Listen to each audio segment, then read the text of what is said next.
todos, sejam muito bem-vindos ao Gelt Talks, dia 22 de abril de 2020. Eu, Patrícia Bittencourt e minha sócia, Ana Paula Guettar, somos as sócias fundadoras da Gelt Investimentos.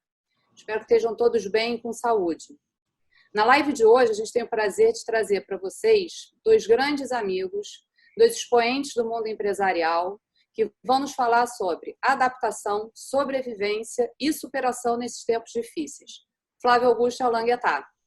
Boa tarde, eu sou Ana Paula Guettar. É muito bom estar com vocês aqui hoje para mais um Gelt Talks.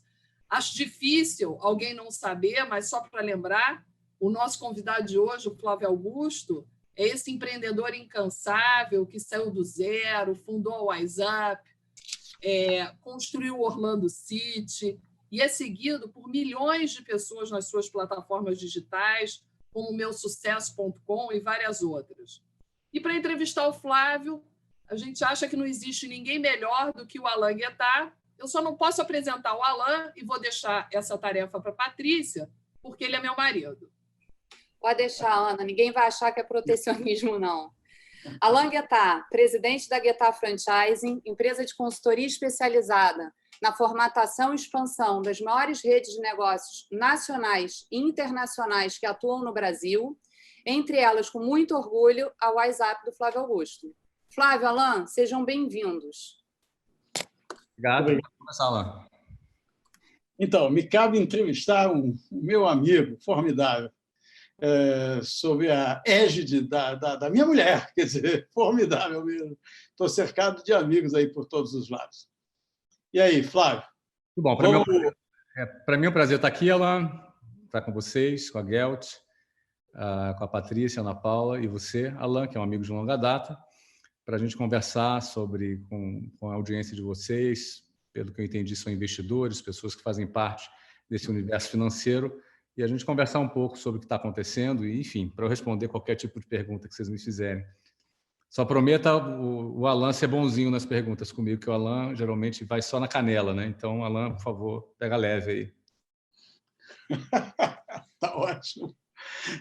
Leve nada. Você gosta de hard action. Leve nada. Vamos para cima. Então, tá bom. Vamos lá. Vamos embora. Aqui não tem refresco, não, só porque eu sou teu amigo, não. Não tem esse papo. Que bom. Vamos lá. Eu queria começar perguntando para o meu amigo, acho que o Brasil todo conhece a sua história, mas tem uma parte nessa sua história que eu fico assim particularmente impressionado. Eu visualizo você num ônibus lotado de pessoas saindo do Jabor, que é perto de Bangu. Eu nunca tive o prazer de estar lá, mas um dia, quem sabe, você quer me mostrar a sua terra natal aí. Mas, enfim, saindo de lá com aquele ônibus coalhado, gente para todo lado, e eu fico imaginando o que te levava a, já naquela época, ser quem você é hoje, que a gente sabe que você é, ter esse drive interior que te levava a querer fazer muito. Tem a versão dos livros aí que você escreve e tal, né? Eu quero saber o interior da cabeça do meu amigo aí, o que passava. Será que era só porque você estava a fim de casar com a Lu? Ou tinha mais alguma coisa envolvida? Conta para nós. Não, cara, quem nasceu na periferia dos grandes centros urbanos, um cara de periferia do Rio de Janeiro, e quem é do Rio, vocês são do Rio, você é do Rio, não sei a Patrícia se é do Rio, mas a Ana Paula e a Alain sei que são do Rio, também, né, Patrícia? Patrícia é do Rio. Também. Então, eu da Zona Oeste do Rio de Janeiro. É uma zona que fica sempre em conflito, sempre entre milícia e tráfico de drogas. Então, o bairro Jabur, ele fica ali entre Bangu e Santíssimo, mas se você aumentar a lente, ele fica exatamente entre a favela do Sapo, o Rebu, a Cavalo de Aço e a Selva de Pedra. São 4 favelas e o Jabu está ali, um bairrozinho pequenininho, ali naquele meio. Então, eu sou uma pessoa que nasceu na periferia do Rio, nasceu nesse contexto, estudei sempre em escolas públicas. A minha escola ficou famosa recentemente quando um helicóptero da Polícia Militar metralhou um traficante chamado Matemático, famoso matemático, foi metralhado e o corpo dele ficou estendido o dia inteiro em frente à escola que eu estudei, que é a Escola Abraão Jabbour. Então, esse é o cenário.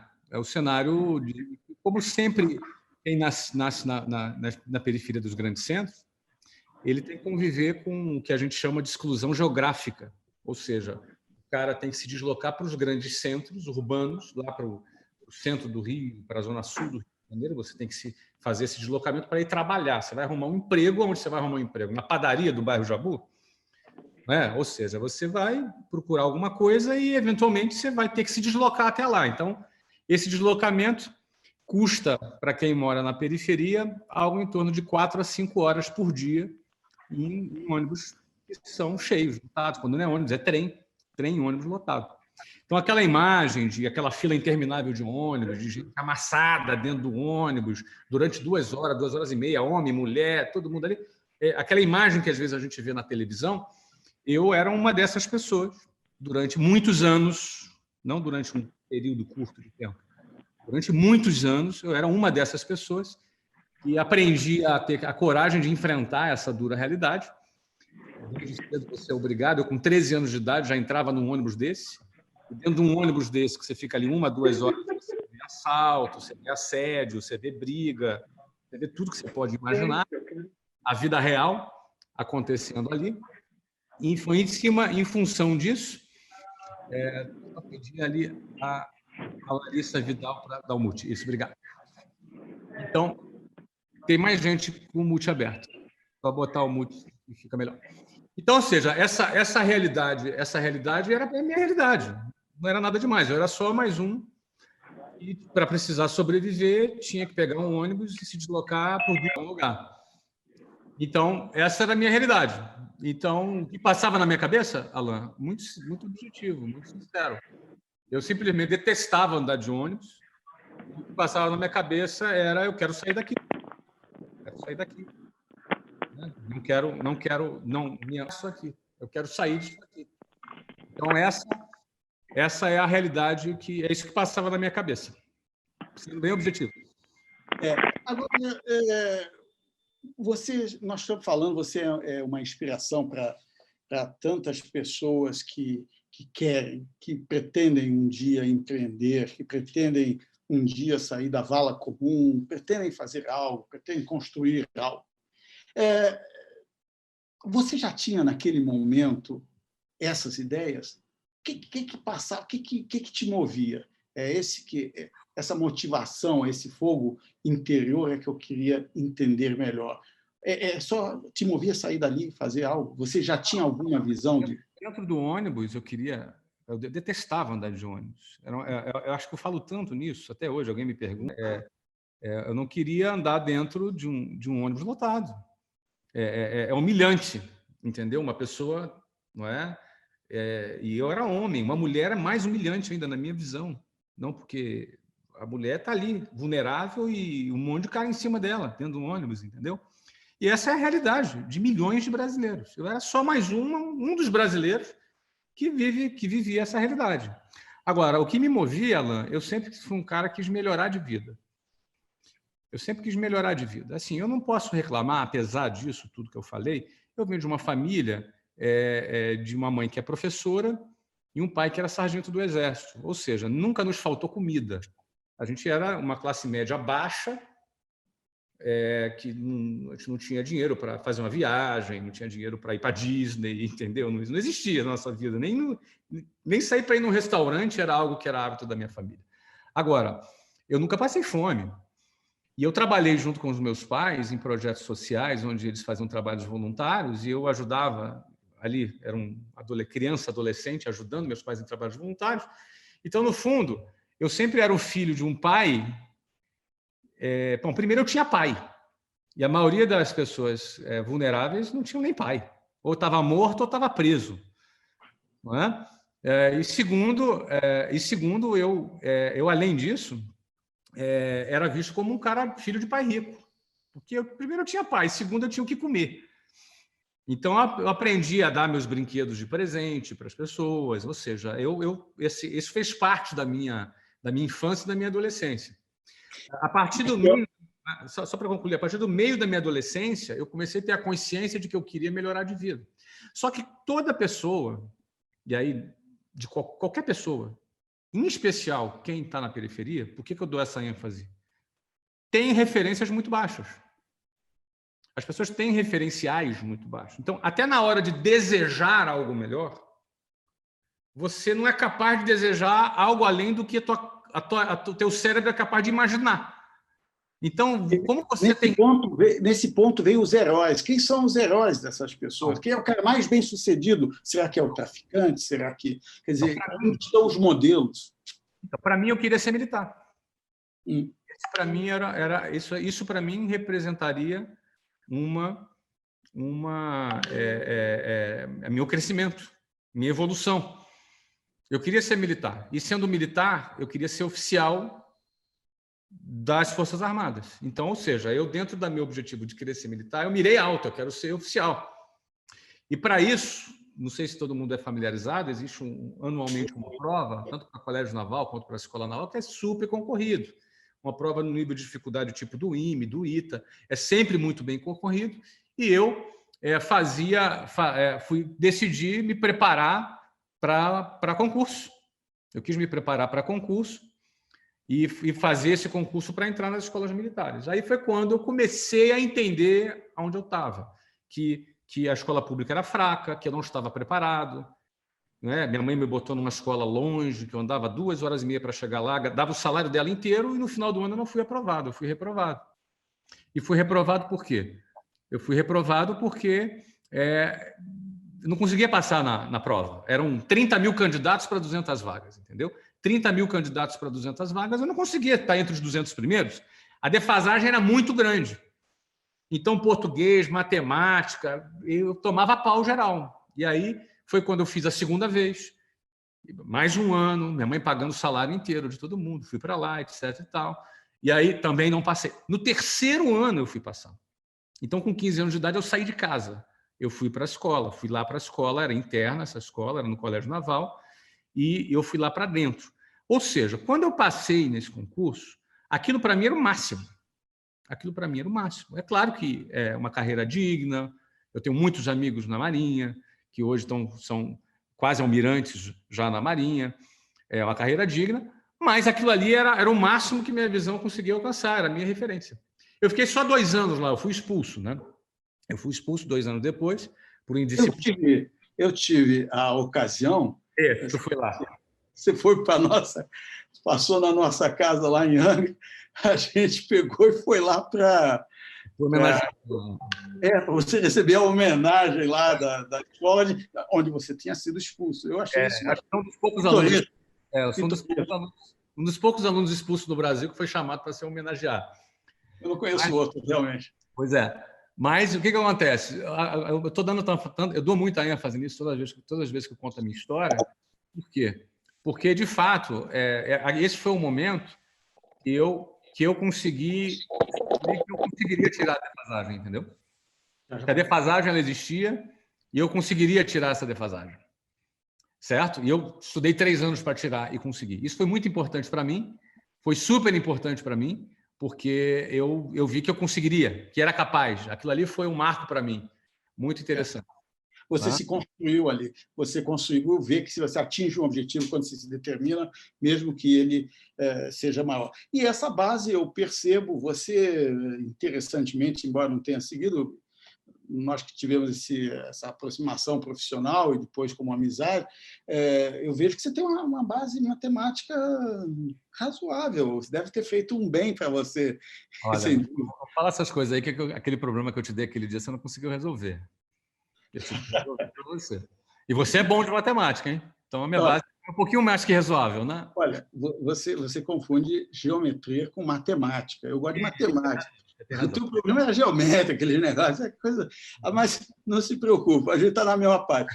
E já que você está soltando os podres, por que você não fala o que aconteceu quando você me chamou para jogar xadrez? Crente que você ia me. Estou te provocando, porque você está muito bonzinho, você está me elogiando demais, entendeu, cara? Então, estou te provocando mesmo, entendeu?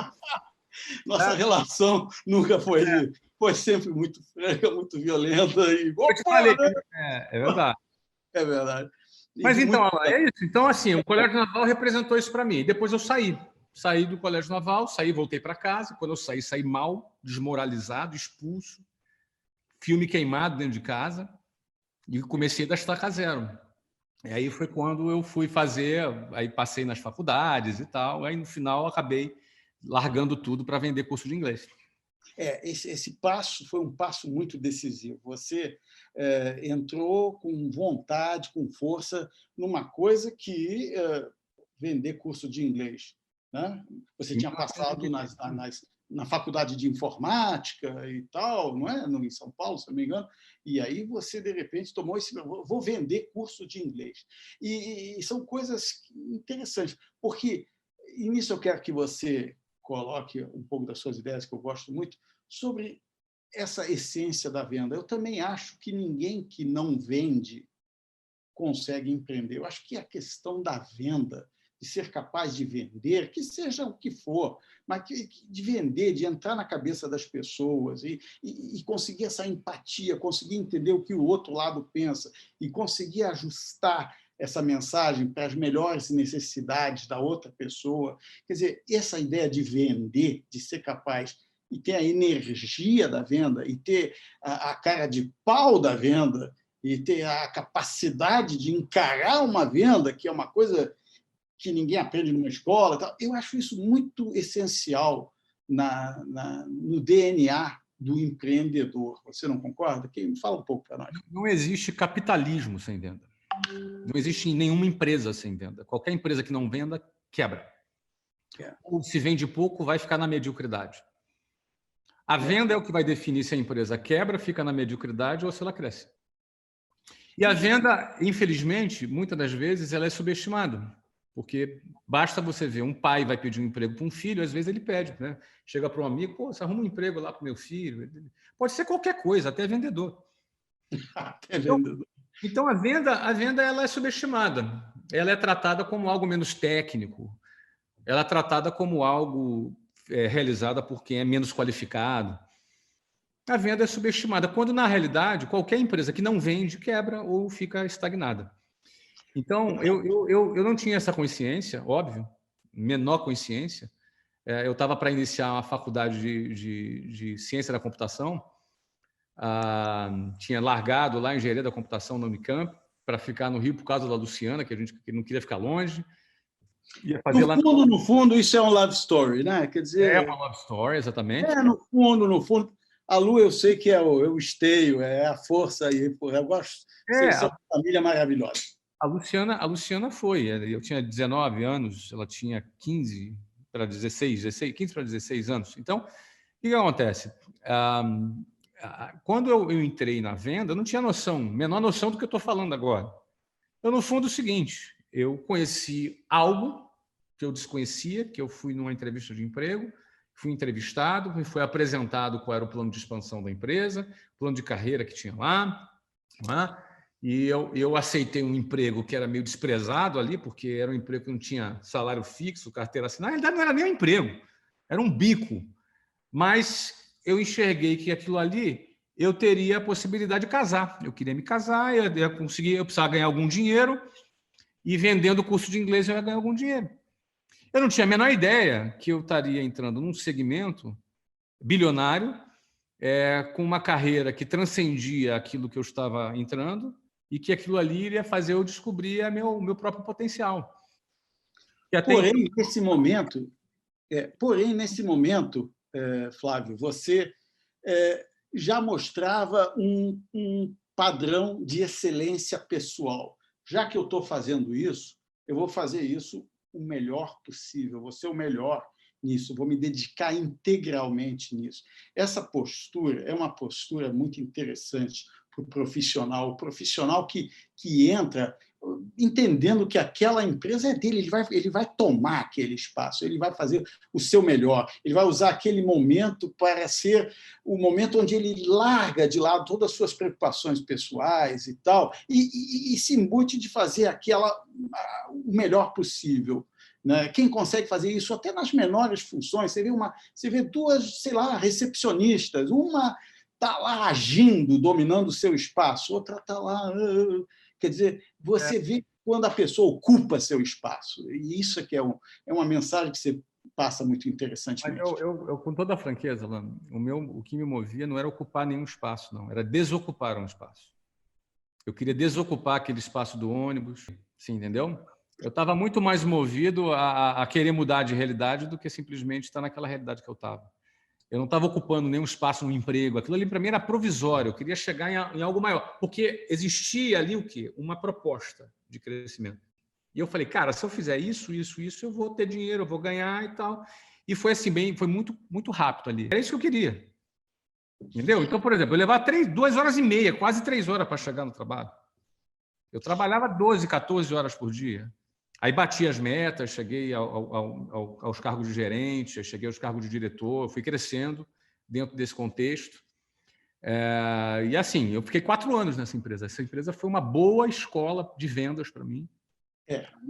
Ao sair de profissional, quando você sai do profissional e dá o passo para o empreendedor, este é um passo muito peculiar, muito interessante, né? Quando você, bem ou mal, tá fazendo algo dentro de uma estrutura que é uma estrutura de terceiros, ainda que você esteja assim comissionado, assim que você consiga definir um espaço, é uma estrutura de... Esse passo de você sair de profissional, onde o que importa é esse aprendizado, e passar para o empreendedor, onde, como nós já tivemos ocasião de discutir, os 3 pilares são, né, ser, fazer e ter, né? E isso deu origem ao TBDH, não é? Que é o nome da sua holding. Então, esse passo, como é que você, depois que você entrou na dimensão ser e começou a ser, dominar, vender, saber fazer, né, ser, depois você fez, você teve acesso a algum tipo de capital, ainda que no seu caso, se não me engano, o teu capital foi um cheque especial aí, bem baratinho, mas você tinha acesso, ninguém te daria um cheque especial se você tivesse com 0, né? Você tinha um cheque especial porque você já tinha algo. E depois você começou a fazer, você começou a rodar essa espiral positiva. Conta um pouco como foi isso, como é essa transição que interessa a todos, profissional para empreendedor. Em 4 anos nessa empresa, eu entrei com 19, fiquei até 22, até o final de 22 anos. Então, fiquei 4 anos nessa empresa. Cresci muito nessa empresa. Eu comecei como vendedor, fui gerente de vendas, depois fui gerente de vendas sênior, depois eu fui diretor regional. Então, ou seja, com 22 anos, eu cuidava de uma região com 4 escolas dessa rede. Era uma rede pequena, de 30 escolas. Eu estava em franca ascensão. Dentro dessa rede, eu era o profissional número 1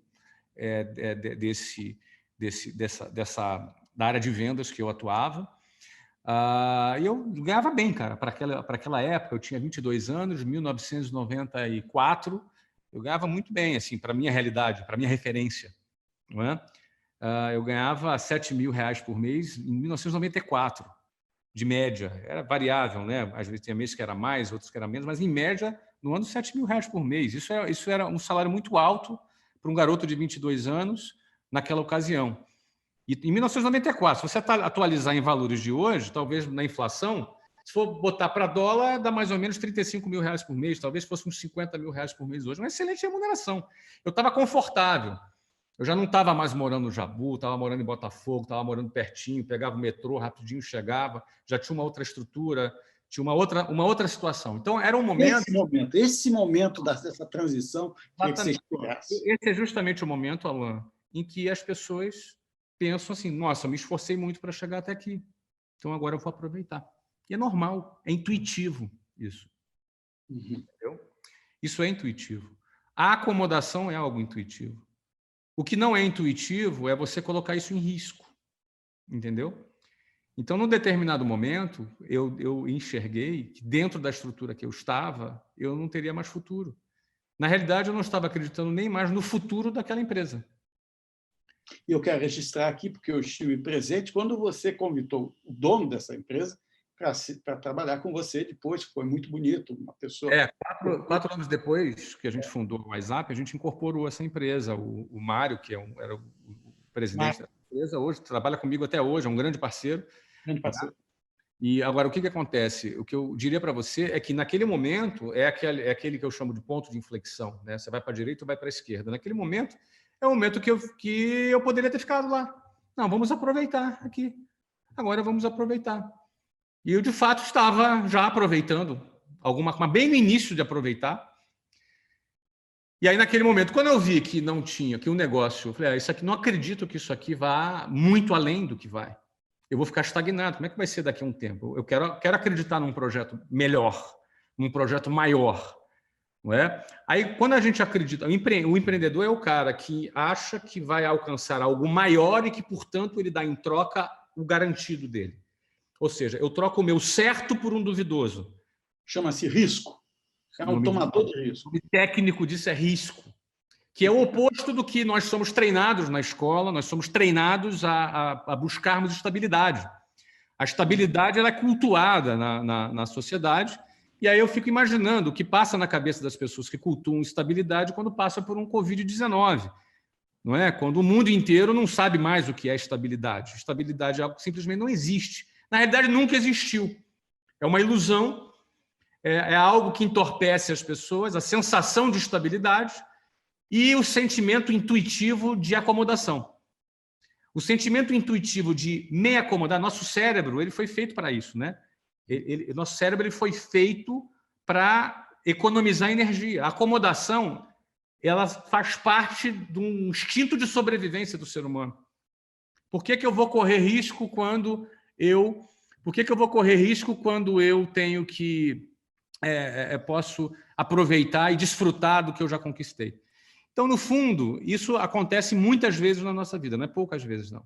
Essa é uma dessas, né? Por exemplo, eu poderia dizer que eu larguei a faculdade para vender curso de inglês. Eu já estava empreendendo. A faculdade era o intuitivo. Eu larguei uma faculdade pública para ser vendedor. Absolutamente contra-intuitivo. Depois... Escuta, você está... Só para concluir, rapidinho. E aí, para concluir, eu deixo de fazer o quê? Eu abro mão de um alto salário, naquele momento, para botar tudo em jogo para começar um negócio, sendo que 80% das empresas quebram nos seus primeiros 5 anos. Também é contra-intuitivo. Sempre empreender vai ser contra-intuitivo. Sempre, sempre. Você não tem alguma preocupação de, com isso, estar mandando para a morte trilhões de pessoas aí que estão te assistindo, já que você quer uma entrevista punk? E aí, você, com isso, você está chegando, está recomendando o cara sair da sua zona de conforto, não estou recomendando e ir para o baralhão? Como é que é isso? Não, ao contrário, eu não estou recomendando nada, eu recomendo que não faça. Eu fiz. E fiz isso 20 vezes na minha vida, entendeu? Faço isso até hoje. A questão é o seguinte, é que a maioria das pessoas, essa pergunta, geralmente ela vem para mim de outra forma. Ela vem assim, pô, Flávio, mas se todo mundo empreender, não vai ter ninguém trabalhando nas empresas, né? Isso vai ter certeza. É a mesma coisa. E eu sempre falo o seguinte, não vai, a maioria não vai ter coragem. A maioria, estatisticamente, na hora H, amarela. Entendeu? Na hora H, o cara, quantas pessoas você já ouviu falando assim, cara, sabe o Google? Eu tive essa ideia 20 anos atrás. Pô, sabe esse restaurante aí? Eu tive 30 anos atrás essa ideia. Toda hora. Então, não adianta ter ideia. As pessoas acham que ter ideia é o barato, entendeu? Tive uma visão. O cara precisa ter coragem. E grande parte das pessoas não colocam seus planos em prática por falta de coragem. Mas como assim falta de coragem? Simples. Ela olha o que ela tem, ela não quer pôr aquilo que ela tem em risco por algo que ela quer ter. Aí ela abre mão daquilo que ela quer ter. E ela fica com aquilo. Ela joga na retranca. Então, a maioria das pessoas não vai empreender. A maioria das pessoas... Não, eu gostaria de ter esse poder. À vontade que não vai acontecer isso. Eu gostaria de ter esse poder de falar e as pessoas fazerem. Infelizmente, não tenho ainda. E se tivesse, talvez tomasse cuidado. Olha, existem N maneiras de você empreender. Eu vejo que empreender é uma atividade, sim, com um risco extraordinário, né? A gente não pode minimizar esse risco. É como você disse, você fez o que para você faria, continua fazendo. Mas é uma atividade, eu vejo lindas pessoas, lindos empreendedores sendo massacrados pelas cruéis engrenagens do mercado. Então, qual seria, é isso que a gente pode explorar aqui, qual seria a maneira de minimizar um pouco o risco dessas lindas pessoas que levam o Brasil nas costas, que o Brasil se sustenta dela e que saem quebrando uma atrás da outra, é um desespero. Então, por outro lado, vamos dar um contraponto nisso e mostrar que é um risco, sim, terrível. E aí? Como é que faz com essas pessoas que sustentam o Brasil e que são massacradas pelo Brasil, pelas engrenagens paradas, emperradas do custo do Brasil, de toda essa conjuntura difícil para o empresariado? Olha só, Alan, isso sempre foi uma coisa que me deixou bastante inquieto, e eu gosto muito de olhar para os números e analisar os números. Então, o Brasil, hoje, 80% das empresas quebram nos primeiros 5 anos. É fato. Eu fui pesquisar isso na Inglaterra e nos Estados Unidos. Uhum. Eu não me lembro do número exato, mas eu vou te dar a ordem de grandeza muito próxima do que eu observei. Nos Estados Unidos, cerca de 76% das empresas quebram nos primeiros 5 anos. E lá na Inglaterra, cerca de 78% quebram nos primeiros 5 anos. É universal. Não é muito diferente. O Brasil é 80%. E aí tu pergunta assim, mas peraí, mas lá tem mais burocracia? Tem menos, tem mais crédito, o crédito é mais barato. Eu paguei 12% ao mês de cheque especial. Aqui nos Estados Unidos, o banco me oferece 3% ao ano. Isso caro. Na minha conta, eu tenho oferta de 0,5 ao ano. Devemos considerar, assim, o nosso povo extremamente empreendedor, apesar de tudo? O que eu queria dizer é que, apesar das diferenças que existem no Brasil, e que ninguém é louco de dizer que não existem, a oferta de capital é mais escassa, os juros é mais alto, embora está mais baixo agora, mas continua na ponta, chegando alto. Você tem uma série de desvantagens, mas você tem vantagens também no Brasil. Eu acho que nós temos uma população ávida, criativa, porque se acostumou a passar perrengue, entendeu? Eu acho que nós temos menos concorrência, menos oferta de produtos de qualidade, mais oportunidade, portanto, de empreender. Então, eu empreendo nos 2 lugares, empreendo nos Estados Unidos e empreendo no Brasil. Empreendo no Brasil há 25 anos, praticamente ininterruptamente, nesses 25 anos.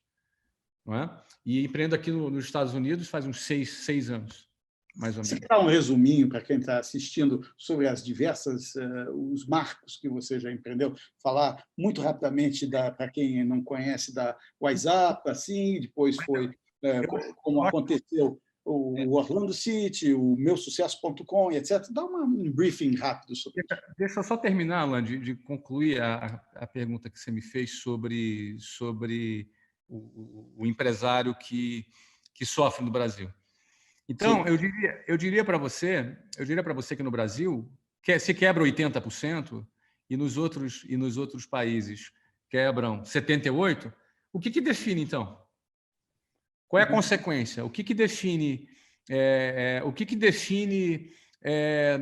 uma pessoa empreender, seja no Brasil ou fora dele, dar certo? Essa é uma questão que assim, não dá para a gente ficar dizendo não, é culpa do país. O país tem muito problema. A gente tem que aprender, o empreendedor precisa aprender a empreender apesar do Brasil.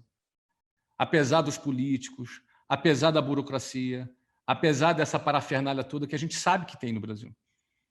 Você entendeu? Apesar disso tudo, a gente tem que aprender a empreender no Brasil. Então, eu sempre digo que o cara precisa aprender a vender. Tem que vender de forma ativa. Por exemplo, eu estou vendendo mais agora. Eu estou vendendo mais. Minhas empresas no Brasil estão vendendo mais agora do que antes da quarentena. Explica isso. Enfim, vou explicar. Agora, a questão é o seguinte, por que eu estou vendendo mais? Estou vendendo mais porque a gente não vai ficar... não tem um modelo de venda passivo. Se eu tiver um modelo de venda passivo, eu vou quebrar. Quantas empresas estão quebrando agora? Quantas empresas hoje não estão acontecendo? Quantas empresas hoje não estão vendendo? Não está vendendo mais. Então, quando você aprende a vender de forma mais ativa, quando você aprende a entender uma equação de conversão de uma venda ativa, você fica menos refém de uma volatilidade da economia, você fica menos refém da burocracia, de todos os apesares que a gente sabe que tem no Brasil. Só que quando eu comecei a empreender, eu já sabia que era assim. Então não adianta eu ficar reclamando. Então eu tenho que vender apesar do Brasil. Apesar de tudo isso. Entendeu? Então é isso que, na minha opinião, é isso que falta no empreendedor brasileiro. A propósito, estamos no epicentro de uma pandemia extraordinária que está redefinindo as relações empresariais com os principais players econômicos do mundo.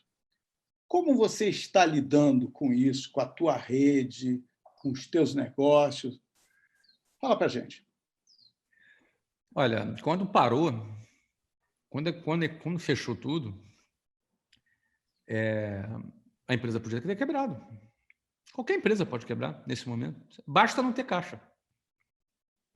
Empresas grandes têm caixa. Eu tenho caixa. A minha empresa, a matriz tem caixa. Mas e os franqueados? O franqueado é um pequeno empreendedor.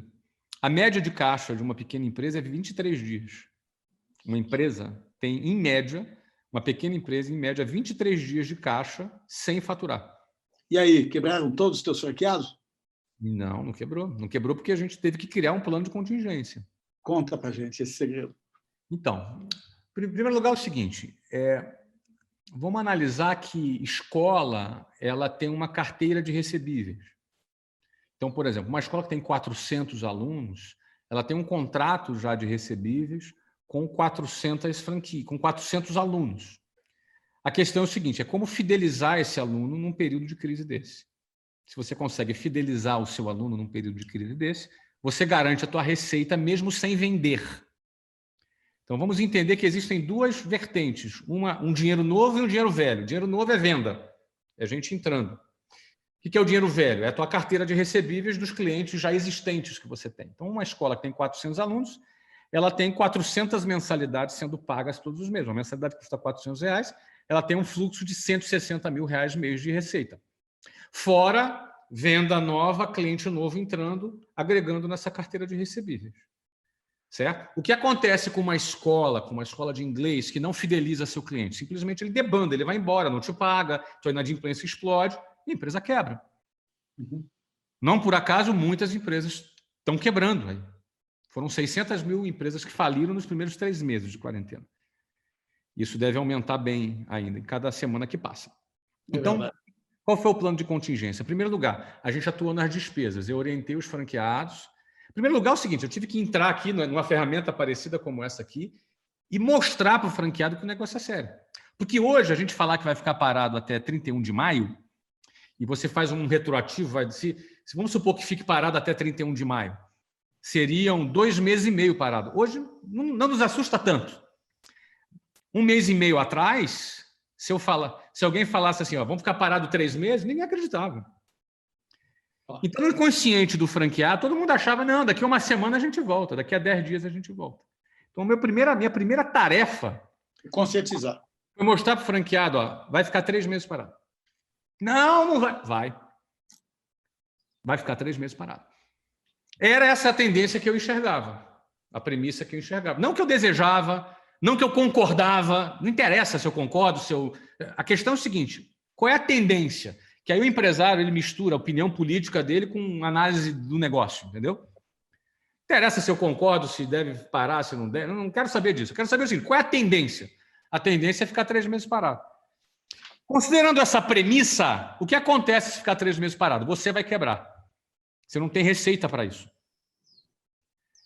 Enquanto ele não acreditar que essa premissa é possível, ele não vai se mover para fazer um plano de contingência. Então, a primeira parte do plano de contingência foi, 30 dias atrás, eu me reuni com os franqueados, são 600 franqueados, e mostrar para eles, ó, vai parar 3 meses.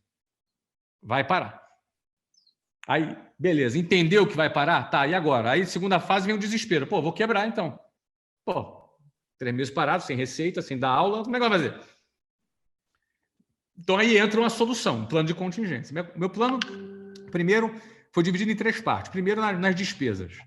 Vamos renegociar todos os aluguéis. Vai para o dono do teu imóvel, fala para ele o seguinte, olha, esse negócio deve ficar parado 3 meses.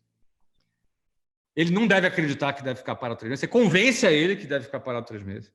Mostra para ele que você vai quebrar, você não tem como pagar para ele. E como deve entrar uma crise no mercado, ele vai ficar 2 anos com o imóvel vazio. Agora, tem uma solução. Ele isenta você de 3 meses, no 4º mês você está pagando de volta. O que é melhor? Ele ficar 2 anos vazio ou ficar 3 meses sem receber? Na hora que o proprietário entender isso, ele vai te isentar 3 meses de aluguel.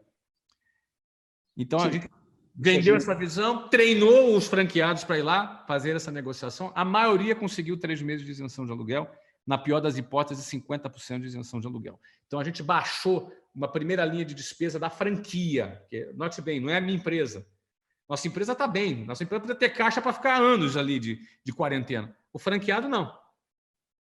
Então, negocia aluguel. Segundo ponto, eu isentei 3 meses de royalties, que é um pagamento de 8% da receita das franquias. É um valor um pouco abaixo do aluguel. Está ali, os royalties, eles ficaram ali, foram isentos também para ele. Eu orientei no diferimento dos impostos, ou seja, não pagar os impostos em abril, maio e junho e pagar isso diferido depois. Ou seja, ele guardava a caixa, salvava a caixa por conta dele fazer o diferimento dos impostos. Esse foi o 3º ponto. 4º ponto, pequenas despesas, despesa de utilidades, vai estar fechada a escola, ele vai reduzir uma série de despesas também. E o último ponto, quando saísse alguma possibilidade de redução salarial, ele pudesse usar a redução salarial, que seria compensada pelo seguro-desemprego do governo, e se faltasse alguma coisa para o funcionário, ele dava a diferença em termos de compensação, ou seja, o funcionário não receberia R$1 a menos, porém, ele reduziria aí 25%, 30% da folha de pagamento dele, que é a segunda linha que ele mais gasta, aluguel e folha de pagamento. Na área das despesas, era muito simples, eram 4, 5 tópicos desses. Na área da receita, era o seguinte, ele ia entrar em contato com cada aluno, eu estou falando de 80 mil alunos, cada franqueado ligando para os seus próprios alunos, você vai entrar em contato com cada aluno, você vai conversar, olha, eu sou o dono da franquia que você estuda, muito prazer, olha, nós estamos aqui solidários, quero dizer a você que eu estou à tua disposição, esse aqui é o meu celular, eu estou à sua disposição, nesse período nós vamos passar juntos, nós temos um pacote para poder minimizar esse inconveniente. Em primeiro lugar, é o seguinte, geralmente o aluno tem 3 horas de aula por semana. Um pacote primeiro. Nós damos 5 horas de aulas por semana online para ele. Então, ele receberia 5 horas, em vez de 3, ele vai receber 5 horas online por semana, sem nenhum acréscimo de mensalidade. E além dele receber essas 5 horas de aulas, ele vai ter 100% dessas aulas que ele não está tendo repostas depois. Ou seja, ele tem as duas coisas, o melhor dos dois mundos. Ele tem o substituto online de qualidade e ele tem a reposição total depois. Nós demos os dois. Os organismos de defesa do consumidor orientou que as escolas dessem um ou outro. Ou um substituto online ou a reposição. Nós demos os dois para o aluno. A gente over-delivery para o aluno as duas coisas. Além disso, a gente ofereceu plantão de dúvidas, criamos todo um esquema para que ele tivesse ali vinculado à escola. E mais do que isso, aí o franqueado chegar para o aluno e falar, nós vamos oferecer para você 25% de desconto nos meses de abril, maio e junho. A gente entende que você está em casa, a gente entende que você não teve nenhum tipo de... a gente entende que você não teve nenhum tipo de planejamento para isso que está acontecendo, eventualmente você gastou mais... Eventualmente, você está tendo gastos adicionais, então a gente vai te dar 25% de desconto em abril, maio e junho. E esse saldo de abril, maio e junho, nós vamos te parcelar em 10 vezes, para você ter fluxo de caixa. A gente deu fluxo de caixa para o aluno. Só que o franqueado pega essas 3 mensalidades com 25% de desconto e antecipa o recebível do cartão de crédito a uma taxa que é bem pequenininha, ele tem mais ou menos 26% a 27% de redução de receita. Que equivale com desconto. De redução de distância. Não, que é mais ou menos igual ao desconto. Só que tem um detalhe, é o seguinte. Duas coisas acontecem. Você fideliza os seus alunos. Claro. Como a taxa de desistência mensal é de 8%, você tem mais ou menos 25% de desistência em 3 meses, você praticamente deixa de ter essa desistência e dá um desconto. Porque você antecipou, não tem como desistir. Quase que você zera o efeito. Você praticamente zera o efeito. Só que você teve o quê? Uma despesa muito reduzida. Moral da história? Todas as escolas da WhatsApp têm 3 meses de receita antecipadas, 0 turnover nas escolas, 0 cancelamento, redução de despesa e a moral da história é o aumento de margem. É isso que eu quero dizer com adaptação. Desculpa, só para concluir. Esse é o segundo ponto, tá, Alan? Eu sei que você vai fazer um wrap-up aí. Tá? O primeiro foi despesa, o segundo foi receita. Só que o terceiro ponto do plano de contingência é o seguinte, eu preciso de injetar dinheiro novo nesse negócio. E a equipe de vendas, que são 500 pessoas, eles ganham, a maioria, comissão. Então, se esse pessoal ficar 3 meses sem vender, morre a equipe de vendas, né?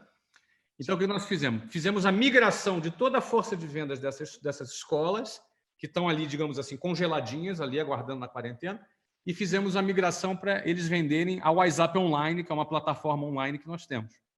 Assim você usa o pessoal comercial para reencaminha para o digital. O digital. E qual é o bottom line disso? Qual é a consequência disso? Simples. Se uma escola tinha uma margem de lucro X, ela passou a ter X mais 20%. Porque não tem custo no digital. Porque não. Estou falando só ali da escola. Ela chegou X mais 20%, ou seja, só pela redução de despesa e antecipação dos recebíveis. Isso já gerou X mais 20%. Quando eu coloco mais online, virou X mais 20% mais 30%. Ou seja, as nossas escolas, todas as nossas franquias estão com 50% a mais de margem de lucro em plena pandemia. E eu tive 600% em aumento de vendas na nossa plataforma online. Porque é um bom momento na quarentena de estudar inglês, né? Exato. Ou seja, a consequência disso, o aluno ficou feliz, o franqueado ficou feliz e eu fiquei feliz. Então, esse foi o plano de contingência. Muito bem. Então, por falar nesse wrap-up, o tema nosso aqui é adaptação. É até quebrado em 2 partes, adapte e ação, né? Então, você está ilustrando como é que você fez essa adapte com ação dentro da WhatsApp. Está de parabéns, muito interessante. A gente veio conversando sobre isso, eu achei desde o início maravilhoso esse arranjo que você fez. O arranjo que simplesmente, por outro lado, te compra 3 meses, né? E aí? Você entende que o digital vai continuar tomando a frente? Se isso continuar, o digital vai tomando a frente aos poucos, você vai fazer uma migração para plataformas cada vez mais digitais, ou você entende que o figital, a gente chama, né, de figital, é o misto de físico com digital, híbrido de físico com digital, é que vai ser a tônica maior. Porque físico puro tem lá o seu espaço de mercado, né? Mas nesse momento está muito difícil. Vamos lá, Alan. A gente tem 2 produtos e eles são completamente diferentes um do outro, não são, inclusive, concorrentes. Nós temos o produto da WhatsApp nas franquias, que é um produto digital. Tá? Ele é físico e digital. Tanto é que essas 5 horas de aulas são feitas online. A gente tem uma plataforma que se chama WhatsApp Plus, que é onde ele tem todos os vídeos, todos os conteúdos, as aulas, acontece tudo no WhatsApp Plus, ele vai só 2 vezes por semana fazer 2 aulas presenciais. Então, o produto da WhatsApp na franquia, ele é já o blended, já é mistura do físico com o digital. Ele já é assim, ele já é o blended. O produto da franquia já é blended. Só que nós temos um segundo produto que ele é 100% digital. Ele é 0 físico. Ele é 100% digital e ele não é um curso. É diferente da WhatsApp, é um curso. Ele outro não é um curso, é uma plataforma para a família desenvolver o inglês. Não é uma assinatura que ele faz para uma pessoa, ele faz para a família. Entendeu? Ou seja, a gente tem ali hoje 300 horas de conteúdo de viagem, estamos acrescentando mais 300 horas de conteúdo de business, que vai entrar nos próximos meses. Até o final do ano entra. Inglês com foco em viagem, inglês com foco de business. Exato. Ou seja, e o aluno vai ter... Hoje ele paga o valor que ele paga por 300 horas de um curso de viagem, só que ele vai ter o de viagem, ele vai ter o de negócios, vai ter notícias, vai ter crianças e home e lifestyle, que é para mulher. Como é que se acerta isso? Explica para nós. Não acerta, é o mesmo preço. O modelo... Eu gostei e quero fazer aqui para minha casa. Faço o quê? Entra onde? Onde eu vou buscar isso? Então, mas o modelo, Alan, o modelo é o modelo Netflix, não é curso. Entendeu?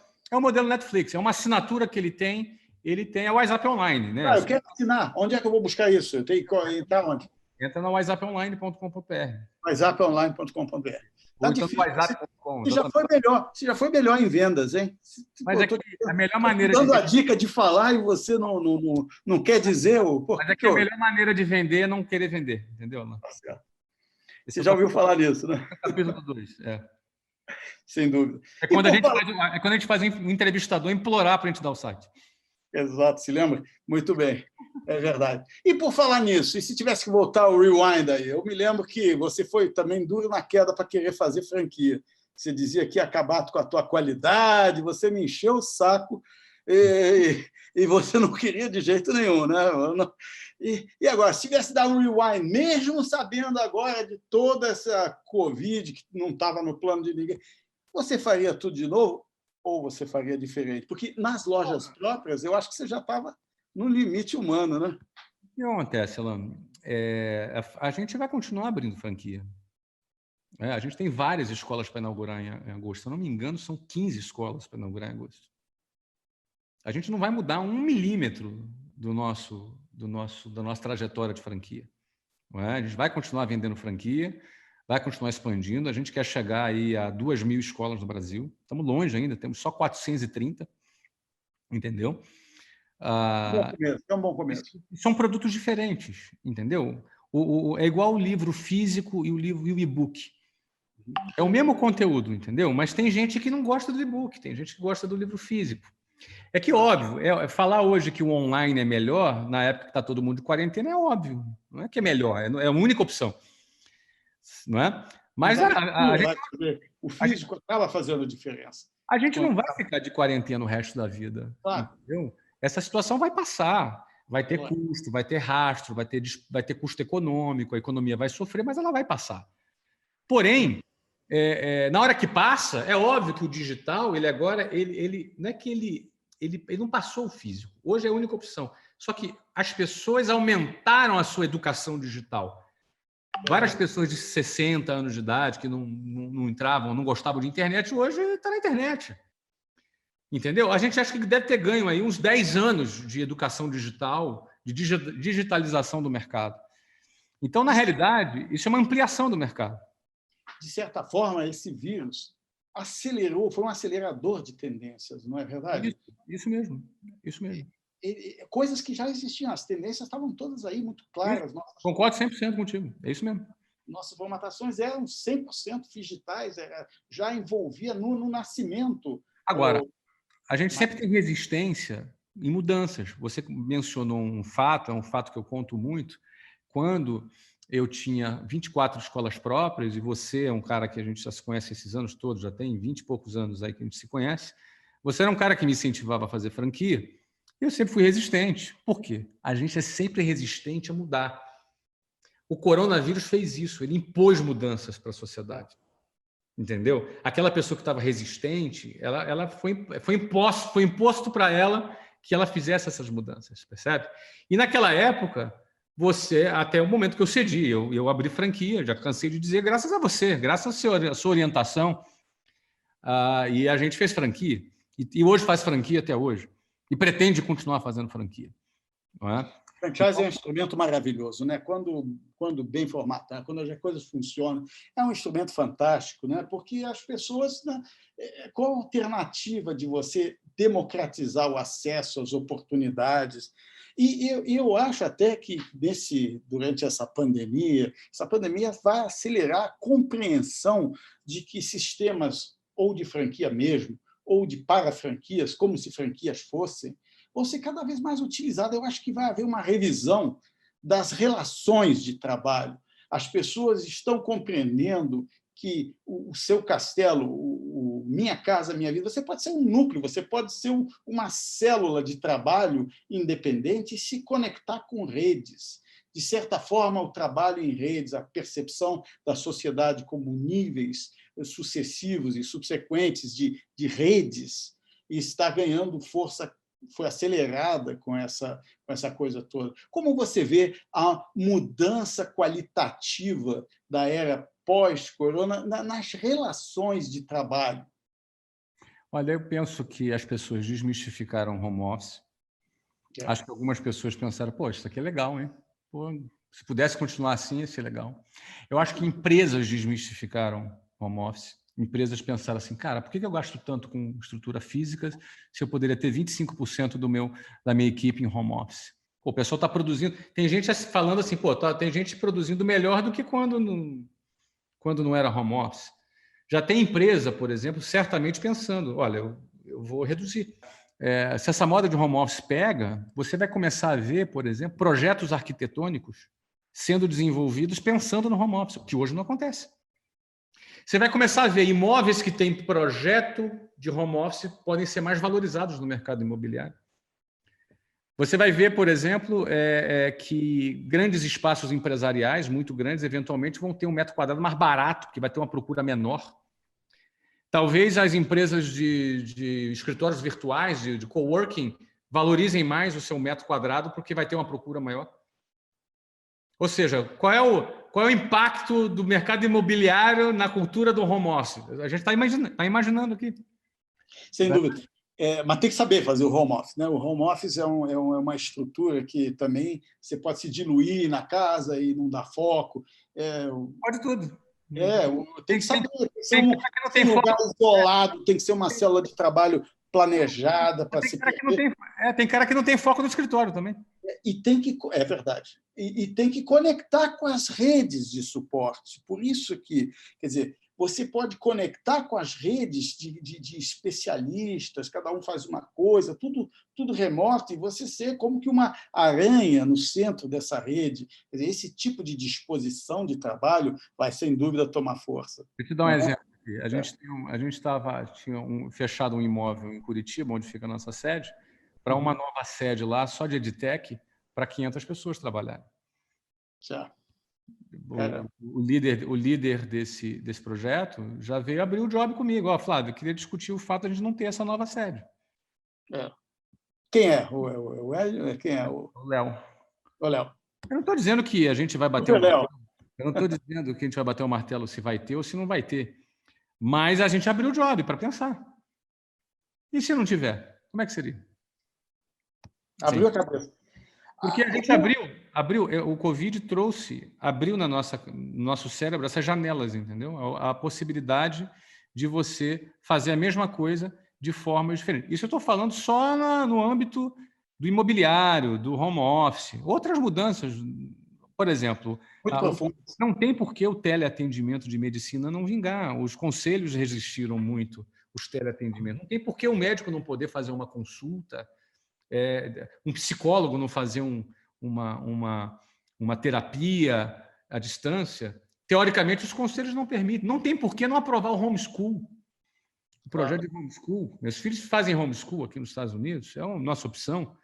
Não tem por que essa possibilidade não ser dada a quem tiver interesse nela. Vai dar uma destravada, né? Vai dar uma destravada nessas coisas todas. Pois é, aí você começa a ter oportunidades de negócio. Oportunidades de negócio. E negócios que se tornam cada vez menores, mais acessíveis. Desde sempre, nós que trabalhamos com franchise, a gente já há muito tempo tem essa tendência de miniaturização, né? De tornar um negócio cada vez mais compacto, menor, para que a gente não vende só o produto final, a gente vende também outra coisa intermediária chamada franquia. Então, essa franquia, quanto melhor, quanto menor, mais compacta, mais racionalizada, mais acessível, melhor. porque aí abre o campo de venda para os possíveis franqueados, né? Então, o franchising, eu entendo o franchising como uma das ferramentas, e teve até uma legislação nova agora que entrou melhorando ainda mais. O Brasil se tornou um poder sensacional no franchising, nós somos um dos 5 maiores do mundo, né? Começamos relativamente há pouco tempo, né? E o Brasil se tornou um poderio, porque no franchising tem essa agilidade, tem essas boas práticas que são incentivadas, que são depuradas com o tempo, e o franchising consegue captar esse tipo de vantagem e dar para as pessoas algo que é uma oferta intermediária entre o assalariado puro, esse que não corre risco nenhum, teoricamente, porque está vendo aí, e o empreendedor selvagem. É algo no meio. Eu não sou nem lá nem cá, eu sou um franqueado e eu tenho acesso a uma estruturação empresarial que eu não teria de outra maneira, né? Acesso a uma marca, acesso a know-how e, ao mesmo tempo, consigo empreender, ter meu próprio negócio, que, no final de contas, cada um tem o seu CNPJ. Não é verdade? É isso aí. Daí para frente temos essas modificações todas que eu acho que muitas coisas vão ficar. Outras coisas não, já passa, vão voltar ao normal e tal. Mas certamente o EAD, o ensino à distância também vai se desenvolver bastante. Eu quero... Você quer ver outra, só para concluir, Alan, você quer ver outra coisa? Os restaurantes não vão mais esperar uma epidemia para ter delivery. O delivery vai entrar mais na cultura também, porque ele vai entender que isso é uma possibilidade extra de receita. Ele pode ter uma receita extra, uma empresa paralela, só de delivery, se ele quiser ter. Você entendeu? Eu queria... a gente explorou um pouco esse teu caminho do zero para profissional, de profissional para empreendedor, de empreendedor para empresário, que você se tornou, que são coisas completamente diferentes. E agora eu também quero explorar o outro passo. Exploramos também você de empresário para franqueador, que é mais um passo, que é você ser um gestor de redes. Agora, o passo final que eu queria que você nos falasse um pouco é você como investidor, como gestor de recursos, como gestor de riscos. Quais são as suas percepções? Como é que você entende as oportunidades que sempre seguem na esteira de uma crise, né? Como é sempre... A crise traz oportunidades, claro, mas também como você tem que, fundamentalmente, proteger e tentar alguma blindagem do principal do seu patrimônio. Como é que você, já agora, nessa outra função de investidor, você está agindo nesse momento? Estamos falando isso, deixa eu aproveitar, porque somos os auspícios do nosso host, da Gelt Investimentos, que essa eu sei. Ana Paula não quis me apresentar, que disse que era protecionismo, mas eu, pelo menos, apresento ela. Pô. Ela é formidável. Aliás, eu nem sei o que acontece com o meu dinheiro, eu dou tudo a ela, depois, e quando eu vejo, fica bom, mas enfim. Está em boas mãos. Está em boas mãos. Está em boas mãos. Está em boas mãos. Fala um pouco como é que você... Então, qual é a sua visão de investimento? Eu tenho uma tese de investimentos. Eu sou um cara muito agressivo, não é? Então eu invisto nos meus negócios. Eu não invisto em bolsa, entendeu? A minha liquidez, ela fica sempre em moeda estrangeira, desde dólar 1,80. Então, de dólar 1,80 para cá, minha liquidez é em moeda estrangeira e com investimentos em bonds muito conservadores. Minha meta no meu family office é 4,5% ao ano, ponto, em dólar, ponto. É uma meta basicamente bonds. Eu empresto dinheiro para governo. Então, o que você vê como possibilidades, oportunidades nesse momento? Assim, é muito complicado. Eu vou sempre responder dentro da minha visão, do meu viés. Né? O meu viés é um viés empreendedor. É um viés empreendedor. Como viés do empreendedor... Antes de mais nada, acredita em si mesmo. Exatamente. Como viés de empreendedor, eu vou aplicar o meu capital de risco em cima dos meus negócios, em aquisições, em investimentos de novos produtos, que é aí onde, por exemplo, a gente conseguiu e consegue ter o que muito acima do mercado, bem acima do mercado. Eu estou falando. Eu me lembro quando eu xinguei você bastante, que você recusou você se lembra? Você recusou uma proposta de 200 milhões. Proposta, 200 milhões de dólares, né? Reais. Aí você recusou. Falei, poxa, você tinha que aceitar. Depois a gente faz outra WhatsApp aí do zero, tranquilamente, não precisa. E aí você, no final, tinha razão. Conta um pouco. Quer dizer, são opções financeiras que você Mas é basicamente isso, né? A minha empresa, por exemplo, até hoje, uma empresa que existe há 25 anos, ela cresce mais de 50% ao ano. Entendeu? Ela cresce mais de 50% ao ano. Pau a pau só com o coronavírus. Como é que é? Pau a pau só com o coronavírus, em termos de crescimento. Exatamente. A gente cresce 50% ao ano. As nossas edtechs crescem 150% ao ano. Formidável. E as nossas edtechs agora decolaram. Elas aumentaram vendas em 600%. Então, isso se traduz, para mim, em equity. O meu foco, a minha gestão é orientada para equity, entendeu? A minha gestão. E você é um cara, Alan, que é responsável por isso. Você, para quem não sabe, gente, deixa eu aproveitar e falar um pouco do Alan aqui. O Alan é um amigo de muitos anos, de 24 anos já, né? Isso, conheci você em 96. 24 anos. O Alan me conheceu quando eu tinha meia dúzia de escola. Então, o Alan é responsável por eu ter feito franquia. Mas não só isso, depois responsável por vários insights. Essa história de equity, que muita gente me ouve ouvir falar, a primeira pessoa que eu ouvi falar de equity foi o Alan, quando eu fui consultá-lo se deveria ou não, na opinião dele, vender a minha empresa por 200 milhões. Ele falou que sim. Ainda bem que eu não escutei ele, que eu vendi por quase 1 bi depois. Mas não importa, era uma intuição, uma decisão era só minha, eu que podia tomar ou não essa decisão. Ele achava que tecnicamente era bom, e não era ruim. Desde quando 200 milhões é ruim? Só que eu tinha ali o feeling do Leme, que eu estava comandando o negócio, e sabia que eu iria mais longe. A questão era o seguinte, a questão é que a percepção do que é equity começou nas minhas conversas com o Alan. Ele gosta. É a base do meu trabalho, é equity. Eu não trabalho por salário, já não trabalho por comissão, também não trabalho por dividendo, eu trabalho por equity. Então, por exemplo, o meu investimento é no equity das minhas empresas. Em vez de investir no equity da Bolsa, não estou dizendo que Bolsa é ruim, não estou recomendando que ninguém invista em Bolsa, pelo amor de Deus. Quem sou eu para recomendar alguma coisa para alguém? Estou falando da minha estratégia de investimento. Eu invisto nos meus negócios. Investindo nos meus negócios, investindo nesses negócios, eu percebo um aumento maior de ganho de capital do que em qualquer outro investimento que o mercado me oferece. A gente vê claramente... minha liquidez, porque eu não tenho, eu tenho minha liquidez. Minha liquidez está em moeda estrangeira, dólar de 1,80, remunerada 4 a 4,5% ao ano. Esse é o meu capital. A gente vê nesse teu progresso claramente as épocas de gestão, né? A gente acompanhou isso ponto a ponto. Quer dizer, a gestão orientada para venda, inicialmente, depois a gestão orientada para lucro, que não é bem a mesma coisa. Lembra? E depois a gestão orientada para valor, né? Que é o GOV. Então, essas 3 fases, se você pudesse dar uma pequena condensada para os nossos... Claro.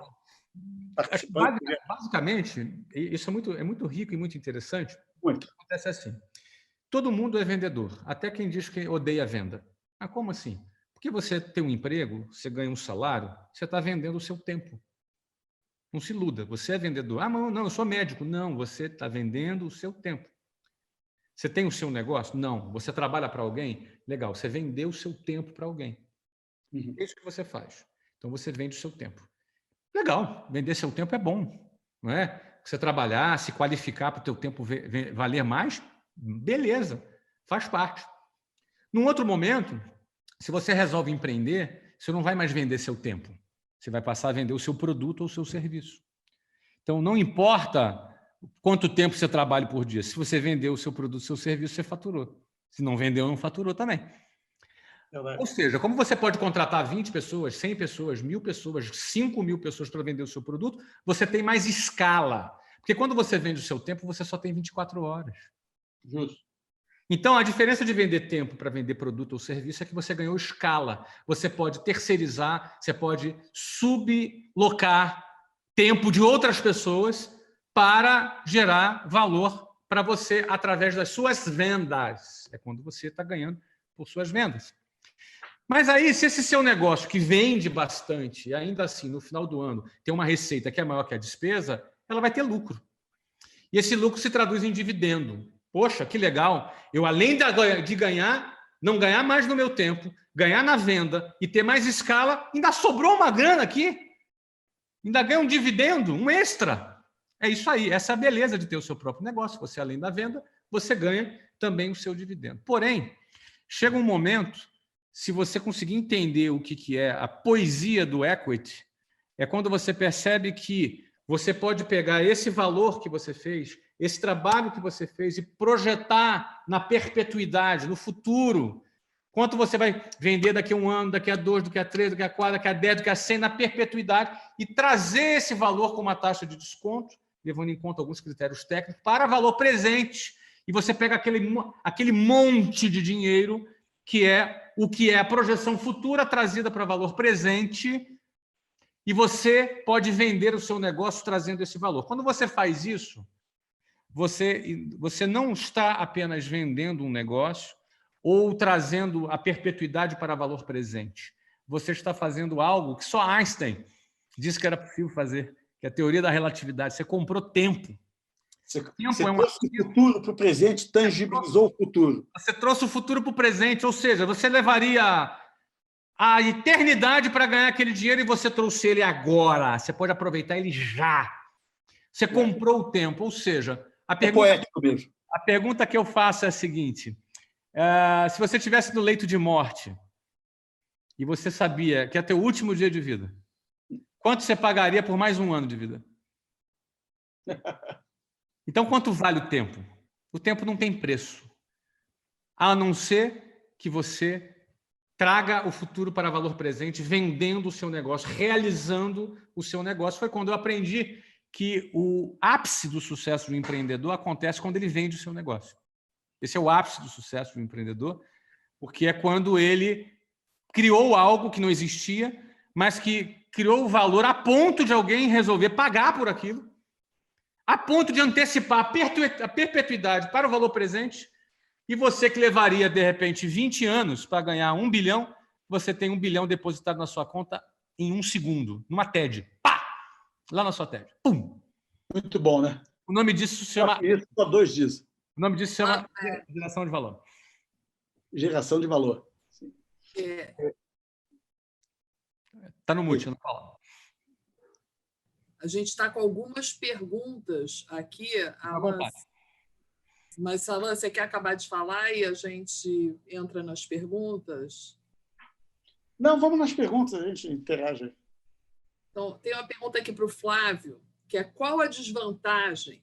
Qual a sua desvantagem, Flávio, que você considera ter sido uma grande vantagem no seu momento aí empreendedor, que é do 0 até hoje, né? Mas isso desde o início ou agora? Não deu para entender. A pergunta foi vaga, genérica. Mas né? Eu acho que, de repente, você pode identificar uma desvantagem. Isso te gerou uma vantagem. Eu acho que todas as privações que eu passei são vantagens, né? Todas as privações que eu passei me fizeram ter vontade de mudar. Eu nunca parei, né? Eu nunca parei. Eu sempre fui um cara que... Até hoje eu não parei. Eu continuo, tenho um monte de projeto para fazer, enfim. Até algumas pessoas me perguntam por que eu faço isso se eu não preciso mais trabalhar. E aí eu geralmente respondo que geralmente quem me pergunta isso é o cara que odeia trabalhar. Porque, no fundo, a pergunta do cara é a seguinte: como pode alguém que tem dinheiro fazer essa coisa medonha que é trabalhar? É mais ou menos isso, né? É o cara que odeia trabalhar. E, no fundo, eu digo, o que é precisar trabalhar? Precisar trabalhar para pagar boleto? Eu preciso trabalhar. Não para pagar boleto, mas preciso para realizar minha missão, para me sentir realizado com a contribuição que eu deixo para as pessoas. Eu preciso trabalhar, eu preciso estar aqui. Ah, mas por quê? Quanto a Gelt está te pagando para você estar aqui? Não sei, eles não me falaram quanto vão depositar ainda, mas não sei. Não, mentira, não estou pagando nada. Nós somos amigos. Mas o que eu quero dizer é o seguinte, eu preciso estar aqui. Preciso estar dividindo com as pessoas. Isso me faz me sentir útil, não é? Me sentir importante, me sentir assim, poxa, estou ajudando as pessoas. De certa forma, eu tenho um feedback delas, isso também me motiva. Tem coisas que não tem preço, não é? Então, a vida é muito mais do que essa perspectiva, do que trabalhar com algo que você odeia para pagar boleto. A vida é muito mais que isso, né? Então, é legal quando você descobre isso, aí sim tu tem liberdade. Não é? Não basta ter dinheiro para ter liberdade. Não basta ter dinheiro para ter liberdade. É muito bom ter liberdade financeira, não vou ser hipócrita, é muito bom. Mas não basta ter o dinheiro. A liberdade ela tem outros componentes, né? Então, eu estou aqui porque eu quero, eu trabalho porque eu quero, não necessariamente porque eu preciso. Então, essa é a dimensão que eu acho que, de alguma maneira, foi uma vantagem na minha trajetória, né? Ter passado tanta privação e poder hoje valorizar isso, né? Eu sei que os meus filhos não passaram pelo que eu passei, nem nunca vão passar. A história deles é diferente da minha, não é? É isso aí. Flávio, mais uma pergunta aqui. No seu livro, li que conseguiu acertar bem seus pontos de inflexão, mesmo quando a decisão partiu do outro. Como ser mais assertivo em decisões? Então, eu escrevi o livro Ponto de Inflexão justamente falando da importância de ser assertivo em decisões. Em especial, naquelas decisões que mudam a nossa vida, né? Nem todas as decisões mudam a nossa vida. A gente toma decisão desde a hora que acorda até a hora que dorme. Desde decisões simples, banais, que roupa usar, o que você vai comer no café da manhã. São muitas decisões que a gente toma. Agora, tem algumas decisões, elas mudam a nossa vida realmente. No livro eu falei de 10 decisões que, se eu tivesse ido pela direita ou pela esquerda, a história seria outra. Então, até o objetivo do livro é procurar ajudar o leitor a identificar esses momentos que são pontos de inflexão. Então, assim, não existe uma fórmula. Não existe uma fórmula. Faça 1, 2, 3, 4. Você tem que estar sensível pra caramba, não pode ser movido pelo medo, nunca movido pelo medo. Tanto é que a metáfora do livro é o salto do bungee jumping. Eu saltei de bungee jumping uma vez. E a diferença básica de saltar de bungee jumping para uma montanha-russa, eu estou na terra da montanha-russa aqui em Orlando, você entra na montanha-russa, bota aquela parada assim, fecha, tranca e vai subindo. Ó, todas as vezes que eu vou na montanha-russa, eu me arrependo. Na hora que eu estou subindo, eu falei, meu Deus, o que eu estou fazendo aqui? Para que eu estou fazendo isso aqui? Cara? Mas para quê? Para que eu estou fazendo isso? Mas já era, cara. O negócio está subindo, já era. Você pode babar, você pode gritar, já era. Bungee jump não, cara. Você sobe, você vai na plataforma, 70 metros de altura. Quando você chega lá na ponta, o instrutor não te empurra. É você que salta, é você que pula. Então, essas decisões, muitas decisões na nossa vida, são como saltar de bungee jumping.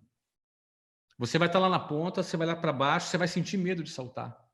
Alguns saltam e outros amarelam e voltam, chegam para o não vou, e desce lá, passa vergonha, todo mundo fica olhando para a cara do cara que amarelou, você entendeu? Então, essa tomada de decisão, ela exige coragem. Sem exceção, tá? Sem exceção. Toda grande empresa, toda grande ideia, todo grande projeto, tudo que merece aplauso é resultado de uma decisão corajosa. Tudo, sem exceção. E essa decisão corajosa, o cara teve a escolha. Ele teve uma hora H, que era a escolha. Ou salta ou desce. Ele teve essa escolha. Nós engraçado... temos... Desculpa, Flávio. Pode falar, Paulo. Não, é engraçado que você falando isso, está vindo um filme da nossa vida, né, Patrícia? Dessa vida recente aí de empreendedorismo, de cair, pular do bungee jump, e aí você realmente claro que a gente tinha toda uma história e a gente sabia que podia ter sucesso, mas essa coisa de empreender, de ter a coragem, de montar uma empresa numa época que a gente estava aí, como é que era? A gente não sabia quem é que vinha na época da eleição presidencial. Então, você está falando, está me vindo um filme que realmente tem que ter coragem. Não é brincadeira, não. Empreender... Não, coragem. E precisa mesmo ter coragem, porque você olha, pô, para que eu vou correr esse risco de repente? Ah, tá bom do jeito que tá, tá tudo certo. Aí você se convence, aí você se acomoda. Só que o tempo passa, aí você se arrepende. Perde a oportunidade, né? Você vê que alguém fez, entendeu? Aí É. você, eu poderia ter feito, já era. A vida é uma só. Essa dor de cotovelo é horrível. Muito ruim. O que poderia, né? Nossa, isso acontece direto. Todo dia alguém fala assim, poxa, eu poderia ter feito isso, não fiz. E eu acho que a realização pessoal de quando você empreende, toma um risco, é corajoso, e quando você consegue atingir o sucesso, não tem preço. Exatamente. Agora, também tem um outro contraponto. É a pessoa, então, legal, vou saltar. E salta sem a corda. Vai de cara no chão. Então, não é fazer por fazer. Por exemplo, as pessoas às vezes falam, pô, cara, o cara pegou 20 mil reais no cheque especial, abriu um curso de inglês, sem saber falar inglês ainda. Pô, como é maluco esse cara?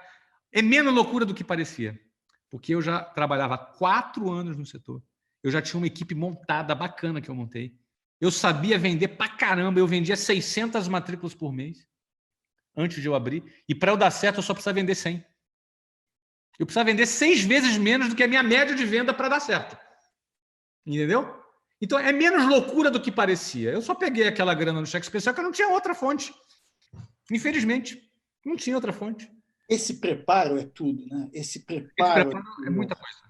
É muita coisa. Aprender antes de empreender.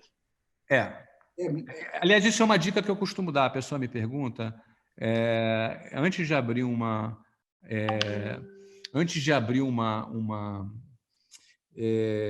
empresa, se você puder trabalhar no setor, mesmo que trabalhe ganhando qualquer coisa, você aprender. É muito importante você aprender antes de começar. Então, eu comecei muito na frente. Ó, na boa, foi muito fácil eu dar certo na minha primeira escola. Com toda a franqueza. Nenhuma dificuldade. Foi muito fácil. A segunda foi muito fácil. Na verdade, até as 24 foram fáceis. E aí, quando eu abri 24, eu estava quase morrendo, viajando pra caramba, não aguentava mais. Eu queria abrir 100. E aí eu decidi pivotar para a franquia. Foi quando eu conheci o Alan. E aí começou uma nova história. Mas a coragem, ela é fundamental, porque a coragem é que ela define colocar em prática. A palavra coragem... Aí só para finalizar, depois tem que ter competência. Né? Tem que ter a visão, isso é o tripé que eu costumo usar. Tem que ter a visão, aí depois tem que ter a coragem, e por fim a competência. A competência em quê? Principalmente em vendas, e também na área técnica, a que se refere à sua empresa, né? Coragem é uma palavra que vem de coração, é uma coisa do íntimo, né? Um negócio teu ali que você tem, em determinados momentos você tem. E ela, quando um preparo coordenado antecede essa coragem, as chances, como você diz, melhoram muito, e essa é uma importante mensagem para a gente deixar aqui para os nossos participantes. E por falar em coração, valeu. A gente gosta de você, garoto. Obrigado. Eu posso falar garoto porque eu conheci ele que você tinha uns 26 anos. Né? Pô, você é craque. É muito bom estar com você. Já estou velhinho já. Agora eu nem mais me considero seu consultor. Agora eu que te ligo. Pô, cara, o que eu faço aqui agora? A gente troca boas ideias, Alan. A gente troca boas ideias. A gente troca ótimas ideias. Maravilhoso. Muito bom estar com você. Eu espero que tenha sido rico para todos. E eu queria agradecer os nossos hosts pela oportunidade, pela gentileza de abrigar esse conteúdo tão rico que a gente passou hoje. Passo a palavra para a Patrícia. O Flávio tem um pedido aqui que até eu quero isso, vou te pedir depois, para se você puder mandar para a gente, assim, claro que o teu livro a gente já leu, temos aqui, Alan, poxa, isso aí no D0.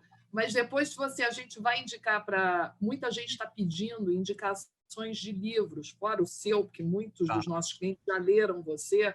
Aí depois uma listinha eu vou mandar. Tem vários aqui pedindo, aí a gente vai mandar. Eu mando para vocês, sim. Muito obrigado, Paulo. Ana Paula, Patrícia, muito obrigado. Prazer, Patrícia, eu não te conhecia ainda. Parabéns aí pela iniciativa. Se conhecendo pelas novas tecnologias, foi um prazer enorme. Parabéns, parabéns. pela coragem. Estou sabendo que vocês estão arrebentando, ganhando prêmio também, né? Gelt está arrebentando, hein? Parabéns. Muito legal. Obrigada, Flávio. Patrícia e eu trabalhamos aí ao mesmo tempo que você conhece o Alain. Olha, Trabalhamos juntas, ombro a ombro, há 25 anos, desde 1995. é bom. Foi aí um segundo casamento que deu muito certo aí na minha vida e na dela. Que ótimo, então. Então, obrigado também, pessoal que está assistindo aí. Um abraço a vocês, desejo saúde, que dê tudo certo nos seus negócios e que esse nosso papo aqui possa ter ajudado de alguma maneira. É isso aí, obrigado. Sem sombra de dúvida, ajudou, Flávio. A gente quer agradecer imensamente o privilégio de ter tido vocês aqui no mais um Gel Talks. Queria avisar que daqui a pouco a gente vai subir o conteúdo dessas informações, insights, conhecimentos para o nosso canal de YouTube da Gelt. E aproveitem até para se inscreverem, compartilhar. E, poxa, uma oportunidade de ter vocês dois aqui com a gente. E, mais uma vez, também o nosso agradecimento especial a quem está participando, os nossos clientes, amigos que estão aqui nos assistindo. Flávio, sem palavras para te agradecer o seu tempo aí, você realmente é um amigo da casa. E a Alain também, muito obrigada. A esposa nunca agradece. Valeu o papo, Alain. Obrigado por estar conosco. Eu estou sempre aqui com vocês, não adianta nada. É para você o agradecimento, Flávio. Beijo a todos. Tchau, gente. Um abraço, hein? Até mais. Beijão. Tchau.